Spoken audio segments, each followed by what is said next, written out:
Hey everyone, I'm Klloo, and welcome to the data pack Runechant, A World to Discover, a massive survival data pack filled with magic and mysteries. Experience new seasons as you traverse different biomes, craft and cast powerful spells, enhance your weapons with new forms of brewing, or gain different abilities through trimming equipment, which has also been extended to weapons and tools.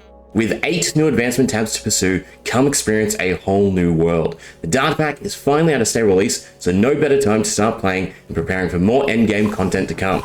You can find the pack on Planet Minecraft or Modrith, or of course in the links down below. Okay, so we're back at it. We're going over affinity weapons, and we're going to go specifically to the utility section. So, fortunately it's a little cut off, there we go. Abilities granted to a weapon or tool have different activation requirements. Utility abilities as the simplest to activate? The simplest, that's what we're trying to say.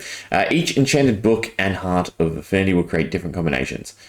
Yeah, I need to really rewrite these. Anyway, we have Swift Sneak, which allows us to then trigger our ability by sneaking, and Soul Speed, which allows us to trigger the ability by sprinting. So, what hearts do we pick? We will go with, I'll just do top left. All right, Ancient and Sky. Now, what weapons?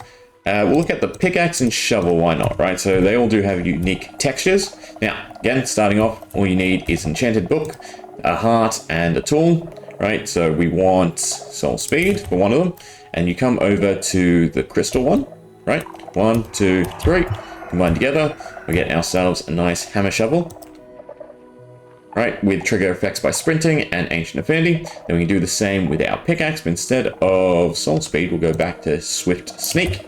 So 1, 2, 3. We should get a different weapon. Perfect. We get ourselves a pickaxe with some sky features. I felt like they were much better from memory. But anyway, we have now a shift ability, right? So again, basic abilities. This is a shift. What does it do? Well, it does a little bit of damage, it looks like. And then second one causes lightning. Right, so again, there's a 2-proc system. Basically, the first time you trigger an affinity effect, you will tag the entities that get affected by it, right? So if there's a beneficial one, right, it will tag yourself. If there's a negative one, it will tag them. And then after which, the second time they get triggered, it will then have a bonus effect. So for instance, in that case, the first trigger was just doing damage, but tagging them. And then the second trigger was causing them to be struck by lightning. Now, on the sprinting ability, it's a little bit different, right? So if we double tap sprint, we actually do a little dash forward, right? So if we look blockwise, we skip past. So you can essentially quick step, right? From a lot of games. I think it should work at gaps. There we go, perfect. All right, so I think it's 2 block gaps. They should make us fall, but we'll see. No, I want to do it right at the edge. Yeah. So 2 block gaps, you can sprint over basically, but as you can see, it also triggers a Evoker Pack because we do have the Ancient tool, right? So a nice little quick dash. There is a internal cooldown on it. I think it's like 3 seconds, so you can't just spam it basically.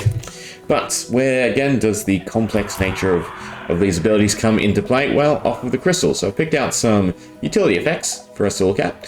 So all we have to do is take one of our items and combine it with a special empowering item. So again, if we go back to the advancement branch, we're basically looking at all the stuff down here. So using the imbuing forge, we're able to grant an empty slot to an item. So using any boss soul, you can enhance an item with an empty slot, allowing it to gain a special runic enchantment. Simply throw the 2 items into the imbuing shulk forge, any boss soul, any item. So we have boss souls, we have ancient eyes, we have shards of power, we have seasonal essence, and then we also have, what was this called? That should not be any boss soul. This is Ash of Creation, right? Which is something for a bit later. I just wanted to get them all out of the way so that I have the total amount of slots available, because I do have to basically filter. I think with components, I'll be able to hide tags. So for instance, if we use our forge with one of our items, we can get rid of these now. So with our Ancient Eye, right, we go like that. They combine together. We get ourselves an empty slot. And you can see there I've got 2 lore tags. I have the empty slot in the first position and then the empowered in the last position. And the reason I do that is I can check empowered against trying to add more empty slots, and then also when trying to grant the enchantment or the lore text to the item. So basically I add the lore text to a specific position in between the 2, so just the odd number in between, right? If you have got all 5, it would be 6, no, it'd be 5, right? Because you start at 0. And that way I can then delete the top empty slots, and it all works nice and well, and isn't slightly too complicated. Sounds a bit me trying to talk it, but yeah. So I need a set amount, right?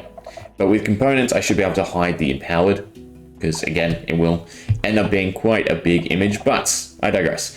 Right, we'll do it to the shovel. We go ahead and do that. Now, what I want to match up is this is sprinting. We have Wayfarer, Collector, and Unseen. If we put Unseen onto the Netherite shovel, so we go back over to our crystal one, right, like so, combine them together, we now have our Unseen one Ambush, empowered by Ancient Eye. So what this means is this now has two abilities, right? So does the sprint effect, but if we shift, we turn invisible, right? Because that's the Unseen ability. Now, I will have to add a giant codex or glossary, however you want to refer to it, of all the crystal effects, because again, knowing that this is a shift ability is a bit complex, and I can't really change the lore text too much. Well, I can, but there's a scheme to it that I don't want to, you know, put next to it saying shift ability or something like that. I'd rather, I guess, have a codex, or maybe I should. I don't know. I'll think about it. But yeah, so now we have, again, sprint ability and a shift ability. In fact, you can even sprint while in stealth,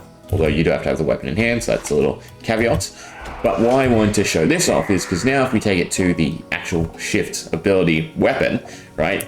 So if we go ahead and do the same thing, combine the two. So 1, 2, this is the wrong altar. Did I get the crystal back? I did. 1, 2, please land. Yes, perfect. So now this has two shift abilities basically. So they do trigger at the same time, right? So we do a little ground pound and we turn invisible. So using again the complex number of these crystals, you can really trick out your weapons, right? You could have a on-hit effect, you could have a sneaking effect, you could have a sprinting effect, or you could just have a huge stack of effects that all trigger by the one mechanism, and you run away with it, right? Basically, right, if you took all the on-hit effects, you could just have a huge proc, but remember on-hit is luck, whereas these utility effects are actually guaranteed, right? Every time I double tap sprint, every time I sneak, we're going to trigger these abilities. So we also have Collector and Wayfarer. Now, I don't actually fully remember these, if they're passive or if they actually are tied to something else. But so we've already used the Ancient Eye. We'll grab out our Seasonal Essence. And we do the same thing as before. Again, combine it with the item. We will then upgrade it, give it another empty slot. So now we have empty slot, Unseen, empowered. We do the same thing with the shovel. And now we can go ahead and add another crystal to it. Now, you shouldn't be able to, but I do want to check. Right, add the same thing to it. Oh, I think no, okay. So there's the issue. And a big one added. So I have to blacklist the recipe, because what it's doing is obviously it's not adding Unseen to it again, but it is clearing the empty slot. So that is troublesome, because now I can't add a seasonal one to it. So I'll add a shard of power to both. So this will get the third unlock slot. Right, so now we have 2 empty slots Unseen, 1 empty slot Unseen. Yeah, okay, so don't double the crystals just yet. I will work on that, fix it. But we have Collector and Wayfarer, so we'll do Wayfarer on the pickaxe. So this should now have Unseen and Wayfarer. Perfect. Oh, right. I didn't really explain. So that bracket system that I am using. So Ambush is because it's on a weapon, right? If it's on a ranged weapon or a shield, I think the proc's different, right? So anything with a bracket is a specific effect depending on the item you've used it with, right? So again, if you play around, if you try different things like a fishing rod, because you can use fishing rods, a shield, a bow, a crossbow, you will get different results, and every time that bracket changes, it means the ability is slightly different. So Wayfarer doesn't have a bracket. That means it's just a blanket effect no matter what you put it on. And what is it? It should be... No, okay. I know what Wayfarer is. It is a passive, right? Again, no bracket, that's how I can tell. So if we go into survival, if we sprint long enough, we get ourselves speed, jump boost, but hunger as well. Yeah. So you're faster, you're agile, but you're consuming more saturation, basically, in order to gain these buffs, right? Now, there are tiers to it. So we have Wayfarer 1. So you can get all the way to Wayfarer 3, which of course will give you better speed, better jump, and less hunger, basically.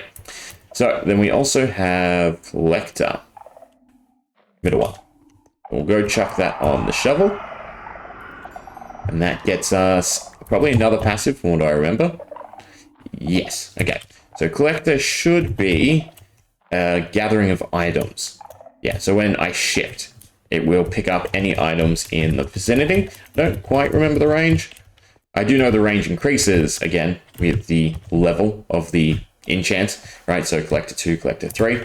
So if we shift here, we get 1, 2, 3, 4, 5, 6 blocks away, it looks like. But it should also be costing experience from what I remember. Yeah, it is. Slightly, right? But we are at 101 levels. So now, once again, we have our invisibility, we have our collector, and we have our sprint ability, right? So pretty useful, especially, again, if you tied collector to an ability that allows you to clear quicker. So for instance, again, this sneaking to deal damage, right? You sneak, and then you automatically pick up all the drops. I think that's a nice interaction.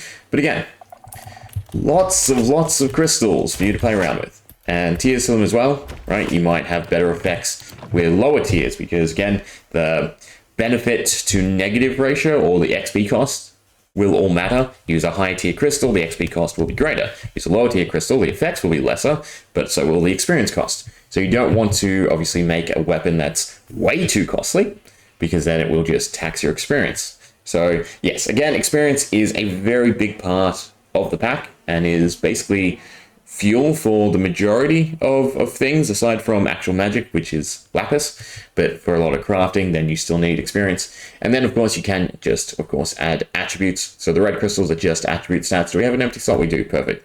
So we'll go with hasten. Why not? Oh right, I am in survival. Do that, grab out hasten. So we go ahead and add hasten to the shovel. What we end up with is let me guess. It's either speed or attack speed. I'm gonna say it is attack speed, right? Hasten sounds like attack speed.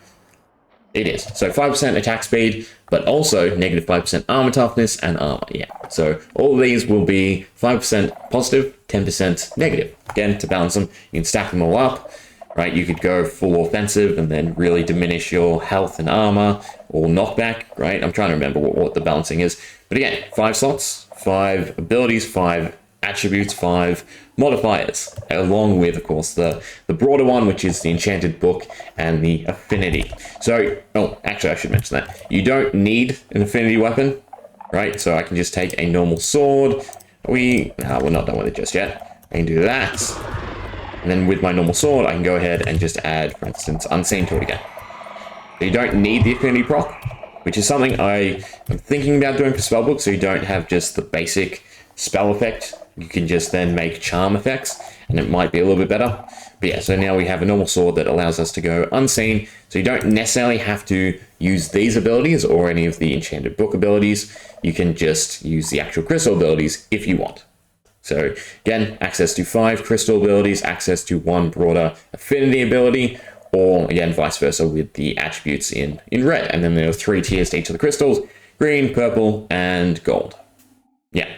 All right, I think that's a good enough gist. The next 2 will be a lot more complex because we'll have to look at the ranged abilities themselves. Each of these is like a modifier to the projectile. And then for this, we have both shield effects, melee weapons, and I guess we'll look at the fishing rods too, right? Or we might throw the fishing rods in here. Either way, both of these are definitely going to be longer because there's obviously a lot more abilities, right? We only had 2 to go through, sprinting and sneaking. Here we have... What does this say? Results in normal arrows, but a burst of luck when shot.